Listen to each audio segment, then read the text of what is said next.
Makinig kayo lahat! Pakiusap lang sa mga magpaparehistro! Gumawa kayo ng 2 linya!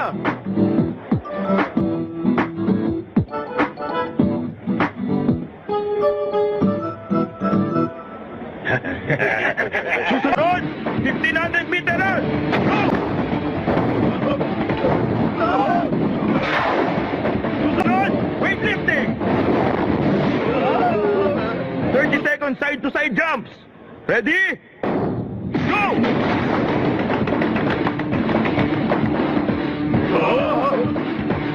Whack-a-mole! Punching machine! Sunod! Shot put! Vertical jumping!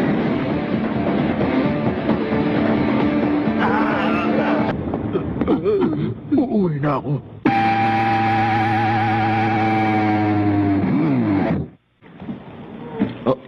Oh, natapos ka na rin? Oo, Siya nga pala, kumusta ang exam? pareho lang naman madali para sa akin. Ang written at ang mga fitness test. Ah, talaga? Yun na yun? Ganun lang ba talaga kadali para maging isang bayani? Maya-maya lang makukuha ng resulta. 100 points ang nakuha ko. Seryoso? Oo.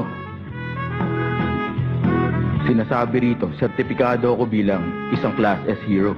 Class S? Ano ba yun? Oh, parang ganun din ang nakuha ko. Class S? Hindi naman nakakagulat. Ha? At isa pa, yung font size niyan mas malaki kaysa sa akin. Kaya lang, classy hero lang ako na may score na 71 points. Tingnan mo. Ganun pala. Ibig sabihin na pagkamalan ko lang pala na S. Yung bandang itaas ng letrang C. Mr. Chenos, Mr. Saitama. May seminar mamayang alas 4 para sa mga nakapasok na kandidato. Pumunta kayo sa lecture hall number 3. Okay, pumunta na lang tayo. Una sa lahat, binabati ko kayo.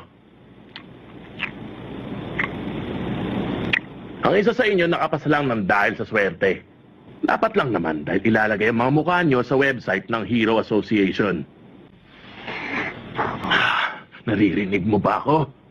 Makikita sa buong mundo yung ulo mo na parang golf ball. Master!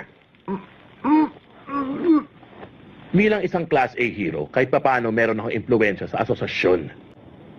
Kayang masarap na kainin para sa hapunan. Kung mangunguna ako sa Class C, ibig sabihin pwede ako ma-promote sa Class B. Tapos, Class A naman ang nasa itaas nun. At Class S ang pinakamataas. Pero baka hindi ito ang klase ng hero na gusto ko. Huh? Daming mga heroes, marami sa amin ang ayaw na nahihigit ang kape. Kaya tinutulog namin ang mga bagwas. Kagaya nito!